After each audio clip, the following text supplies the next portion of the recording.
Hi friends, Simhadri Padmamma ఆనందికి అమ్మవారి చీర తీసుకొని వస్తారు.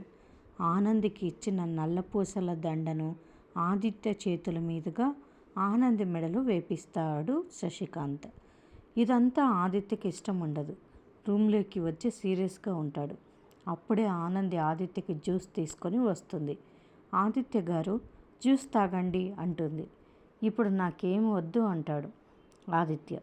మీ చేత ఎట్లా తాగించాలో నాకు తెలవదా అంటూ ఆనందిని ఆదిత్యకి జ్యూస్ తాగిస్తుంది. ఇప్పుడు మంచిగా ఉంది అని ఆనంది అంటుంది. లేదు ఆనంది అంటాడు ఆదిత్య. ఏమీ లేదండి అని అడుగుతుంది ఆనంది. చనువు చొరవ దీనికి కారణమైన ప్రేమ. ఇంతకు ముందు మనం ఎలా ఉండేవాళ్ళమో అలాగే ఉందాము అని ఆదిత్య అంటాడు. ఇప్పుడు అలాగే ఉన్నాం కదా ఆదిత్య గారు అంటుంది ఆనంది. కానీ నేను లేను ఆనంది, నేను నాలాగే ఉంటాను, నువ్వు నీలాగే ఉండు. పెళ్ళి అయిన కొత్తలో మన ఇద్దరి మధ్య ఎంత దూరం ఉందో ఇప్పటికీ మన మధ్య అంతే దూరం ఉంది. అది చెరిగిపోయింది అనుకోవడం నీ అమాయకత్వం అని ఆదిత్య అంటాడు. దాంతో ఆనంది చాలా బాధపడుతుంది. మరిన్ని అప్డేట్స్ కోసం ప్లీజ్ సబ్స్క్రైబ్ చేయండి. Thanks for watching.